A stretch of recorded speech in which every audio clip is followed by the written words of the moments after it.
Satanism is technically known as anti-Christianity, but it's not. It's anti any dogmatic thinking and religion and philosophy. It is more based off of the theories of Nietzsche, of anti-herd conformity.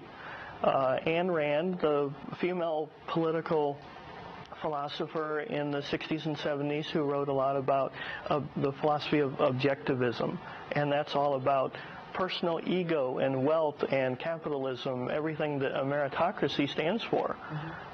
You have the archetype from Carl Jung. Carl Jung was the student of Sigmund Freud, the father of modern-day psychology, and he theorized that all major figures and symbols, in this case the devil, is nothing more than a psychological personification of what people all over the world put into something. They create the reality of it.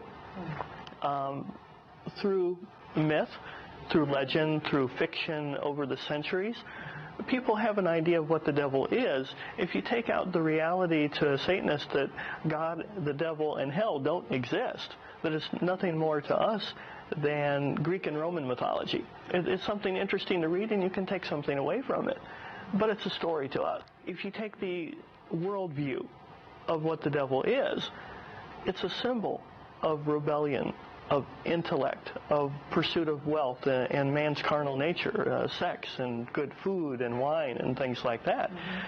You have to look at it from the worldview where Anton LaVey was coming from. What you're saying is that you don't believe in any deity. No, other than the higher inner self that we all as human beings can hopefully strive to become. Our own godhood, in a way. Okay.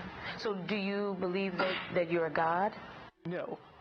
We're not delusional. We're the anti-delusional religion. It's kind of funny. The current high priest of the Church of Satan, Peter Gilmore, is very prone to go on television and in the media and say, we are a religion of non-joiners. And it sounds like an oxymoron, but it's more people that resonate that same vibe, the same idea, and they join together because we agree with those ideals that Anton LaVey came up with.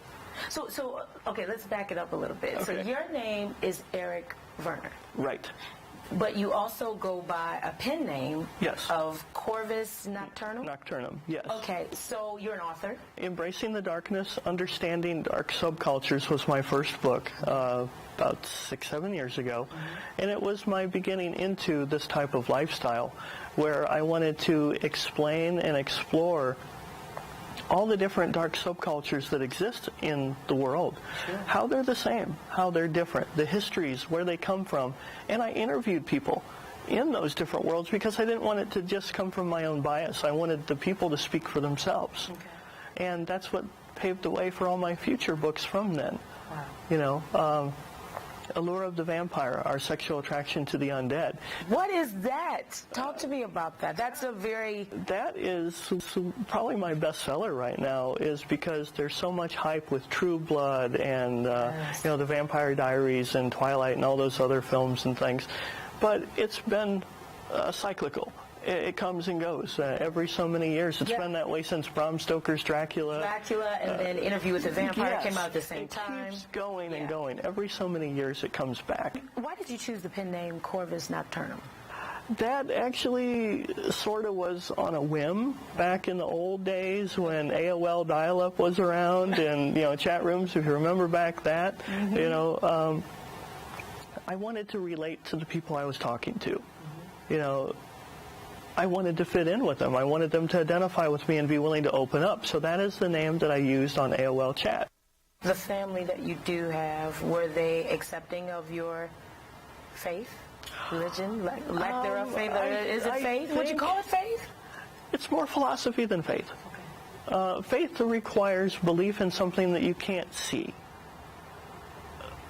And philosophy is just the theory behind how something should be done. That's a little bit clearer way for me to express it. Okay. My family's acceptance of it, I think they're kind of perplexed. I grew up Protestant. Okay. And I guess in a way my grandmother was an influence, because she was like, I don't need someone at the pulpit to tell me how to read the book. I can read for myself. Mm-hmm. And that kind of made me laugh as a child, but it kind of stuck with me too. Yeah. Satanism says we're the third side perspective. We're neither to the right or to the left. We're right down the middle. It's common sense. Mm-hmm. It's all about creating and discovering and trying to become the ultimate you can be. And sometimes that means going and looking deep. So that doesn't mean that you're immoral. It doesn't mean, Satanism doesn't mean that you go out and you're killing people and you're drinking people's blood and you're doing crazy stuff. And because that is the misconception, that Satanists are immoral, that someone's going to get hurt. Or we have Hollywood to thank for that, unfortunately. Satanism, when you compare it to any other world religion, and it is protected by the Constitution as a valid religion, we have the satanic sins, the satanic statements, and the rules of the earth. If you put all those together, we have triple the amount of rules that the Quran and Christianity, say you should do this. Right. Well, our rules aren't so much sins of thou shalt not. It's you're kind of stupid if you do these things. I got you. So I'd have to say that the highest satanic sin in the Satanic Bible is one of stupidity. I read that. You're supposed to be better than that. You're supposed to think before you act, think before you speak. Yeah. Everybody should go by that. Yes. Let me have some quick comparisons between Satanism and Christianity. What's the major one? I think one I read was that Christians, we don't take responsibility for a lot of our faults. The devil made me do it. Right. We say we're responsible for ourselves 100%. If there is no devil that made us do it, then we did it. Yeah. You and I did it. Yeah. And is that how you look at us? That's how people are. That's how I see all things. Yeah. It's not Christianity as a whole. It's all people. I'm not one to raise the flag and say I'm anti-all religion. I'm saying there's flaws in every way of thinking. What does it mean when you say Satanists are elitists? We're very opinionated. We're very harsh when it comes to our own faults. So therefore, it kind of carries on that we see the rest of the world as flawed, because you have to be aware of reality. We see the hypocrisy in the world, in politicians and religion. A lot of our members are musicians and writers, and, it's expressive. We put that into our works. It's truly called the alien elite. And the reason for that is not only are we elitists because we want the finer things for ourselves and expect the best out of ourselves and hopefully the people around us, but we're alien too, because we understand full out that everybody around us doesn't prescribe to that. They're not going to try to measure up. That's why we have people that don't take accountability for their actions. Wow. That's why we have prisons chock full of people that, you won't find hardly any Satanists in prison. Wow. And there's a reason for that. It's interesting you mention that, because one of the rules of the earth of Satanists in the Satanic Bible is, when in the open, harm no one. I read that. And if they do, ask them to stop. If they don't, destroy them. When I read that, I said, what does that mean, destroy them? What does that mean? We are a religion of the anti-stupid. So we don't want people to go, oh, you're going to destroy them, you're going to kill them. No. Destroy can have many meanings. It means someone harasses you, you tell them to stop. They don't. You find out things about them. You turn things against them. You can, let other people know how they behave, ruining someone's reputation because they were a jerk to you on the street. You can cost them a career. Is there forgiveness in Satanism? If somebody does wrong you ask them to stop. They've harmed you. Now in Christianity, we believe, forgive, turn the other cheek. We are not a religion of turn the other cheek. Okay. We do realize that people make mistakes. Okay. If someone apologizes, it's counterproductive for us not to accept it. But it's up to us as individuals. understanding how grievous the harm and the wrong was, if we're willing to accept it or not. It depends on what retribution is going to happen versus what type of compensation from the other person. Are they just paying you lip service and saying, oh, I'm sorry, because they don't want to go to jail because they know you have them dead to rights and could take them to court over something? I mean, that's destroying someone too, suing someone. Yeah. You know, it doesn't mean kill them when you destroy them. So it's taken out of context. Yeah. Anton LaVey was well known for having a very harsh personality, but he was also a very happy, loving person too. He had kids. Yes, he had animals and all kinds of things, yes. Yeah. I mean, you don't want people to get confused between Satanism and devil worship. Right, right. I give lectures at universities on that subject. What do you consider devil worship to be as far as... I read something about... Was it a part of old the Satanists' rituals where there were candles made out of baby fat? Yes, you're talking about the Black Mass, and during the 1700s, that was people who were what we call inverse Christians. They believe that there is a God and a devil, but they pray to the one, and they're doing everything blasphemous and backwards that they possibly can for what we now call shock effect, you know, for attention or whatever. But they actually believed it. Those were the scary people to me. So that never came into the newer part of Satanism.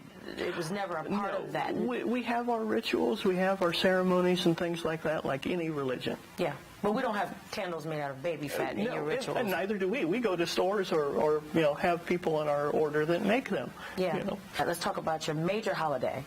Major holiday. A major holiday. The biggest one. The biggest one is one's birthday. Yes. And you feel that Satanists feels that is a major holiday because of what? Because without our own existence, there would be no world to enjoy. So fill that day with all kinds of pomp and circumstance and just have a good time. The dog and pony show, if that's what you want to do, if that's what makes you happy, you're the person that's supposed to be celebrating. So it's not Halloween as we would all think. It's one of the big ones. Okay. And the reason for that is because we like the trappings, the spookiness, the Addams Family, you know, sort of thing. It's tongue-in-cheek. We get to be ourselves for a day along with everybody else who wants to be like us too, but they just stopped doing it. Wow. I'm looking at you now. You're not spooky. Well, a lot of people would think so. You're not. I have the signal of Baphomet and the devil cane that I designed. Now, the devil cane, if we can get a shot of that. Now, when you walked in with that, mister, I said, whoa, that is very intimidating. Do you go everywhere with that?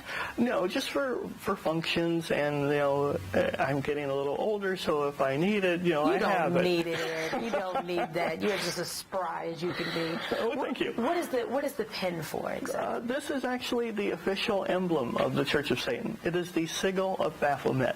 What is Baphomet? Baphomet is a figure that evolved from the Knights Templar period, way back in the Crusades.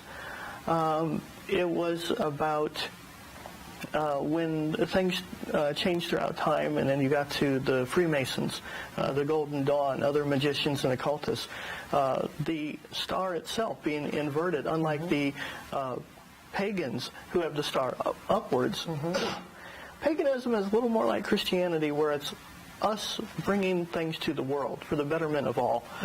The Satanists happen to be the opposite side of that. We prescribe to the star pointing downward. In other words, the benefits of the universe coming to us first. And there's a pragmatic reason for that. You want to be healthy, happy, and wise so that you can be a good role model for your children, for the rest of your neighborhood. You know, because the better you live, hopefully the ripple effect will continue. Why put yourself out first?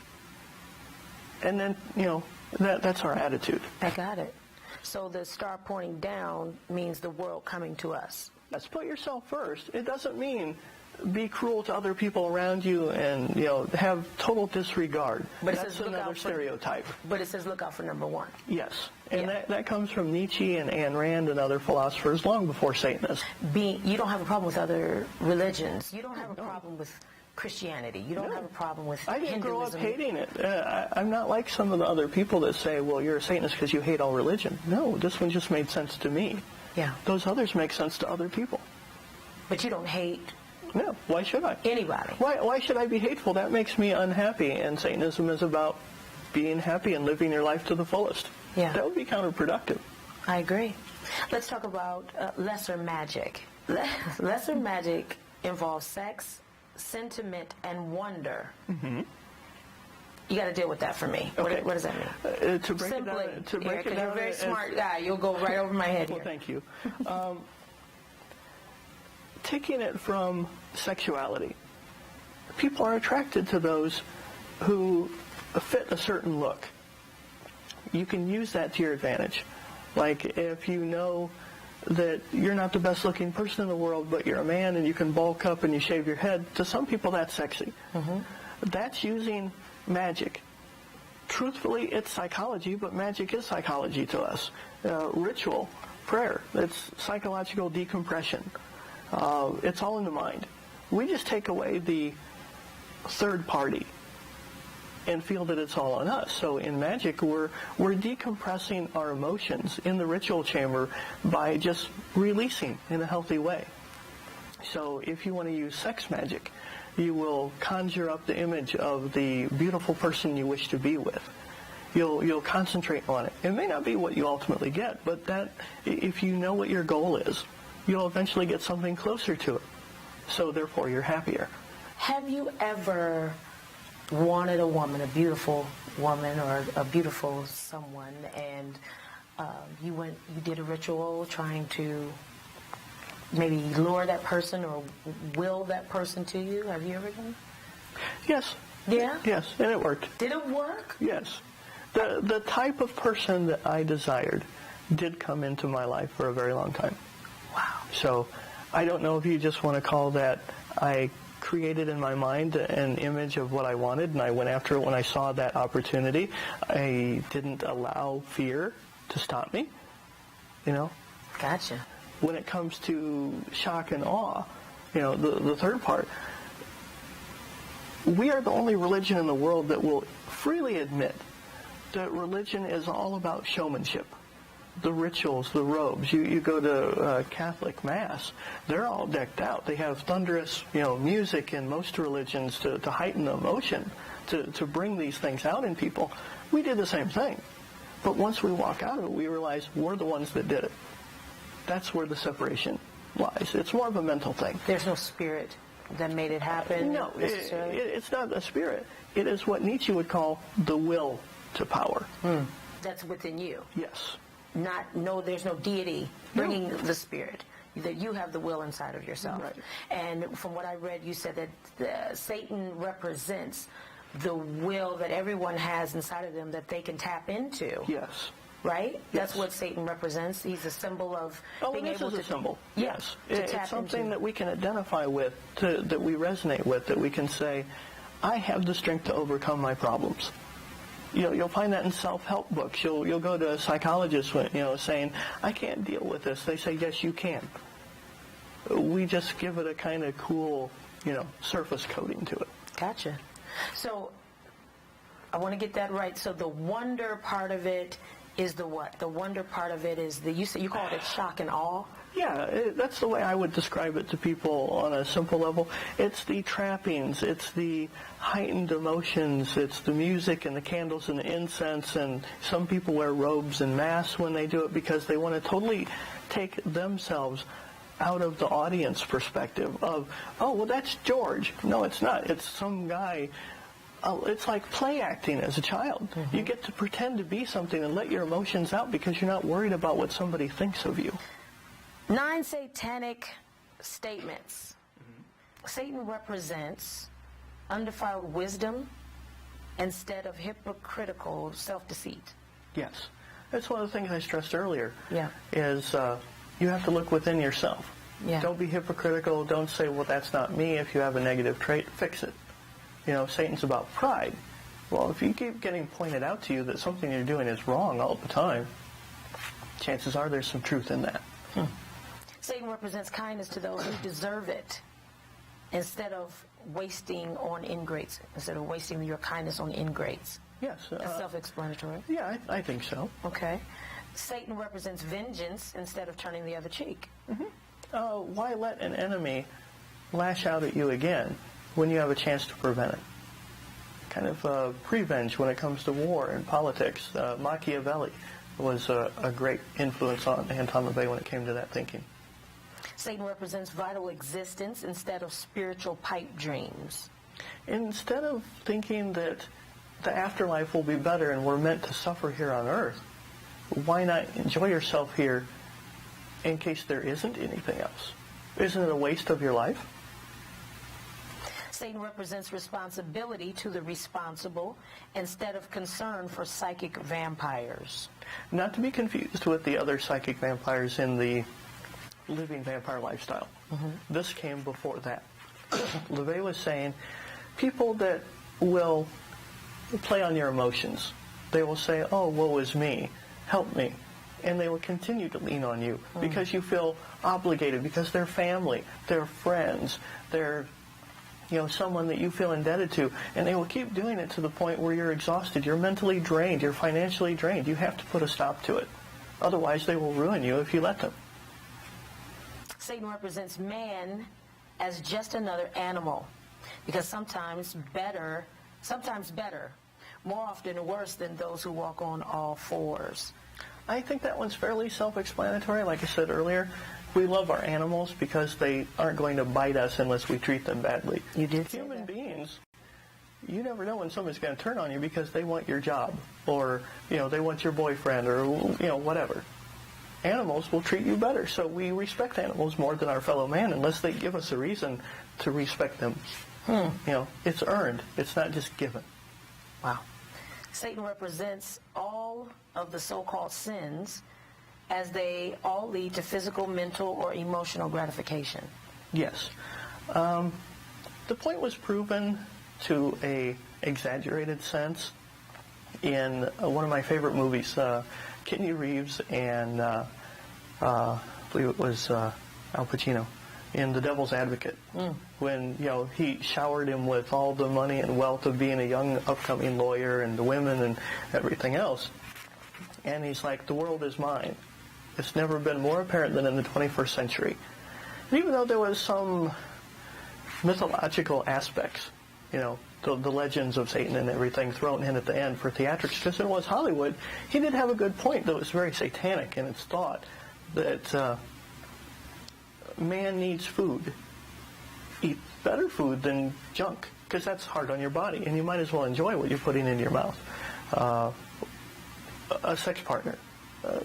You're not going to gravitate towards someone lesser than you. You hope to at least get your equal, if not being lucky enough to get someone that you can strive to be better with. You take gluttony too far, of course, one of the sins for Christianity, and then you go into lack of responsibility and you become fat and lazy, and it has its own consequences. Our sins have consequences of, hey, don't do that, it's bad for you. That's how we measure.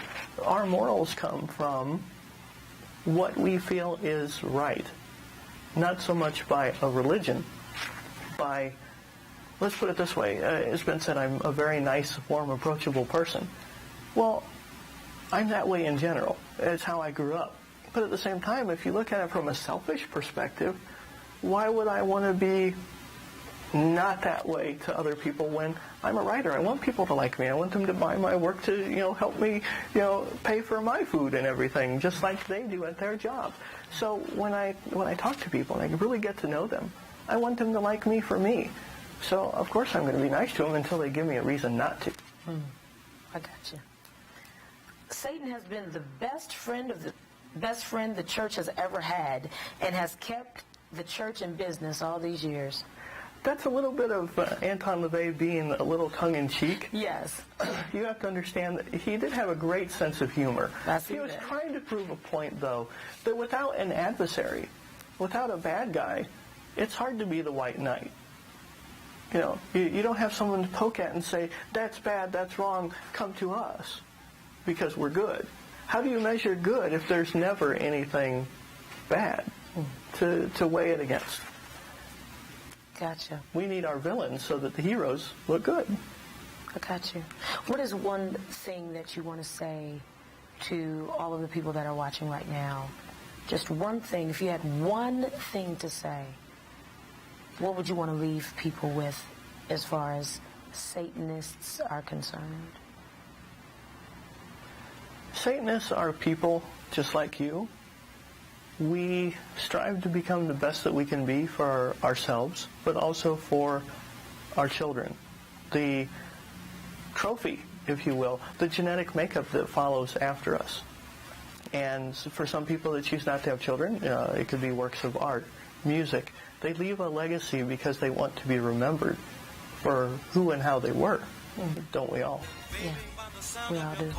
Thank you for your time. I appreciate you. Well, thank you for having me.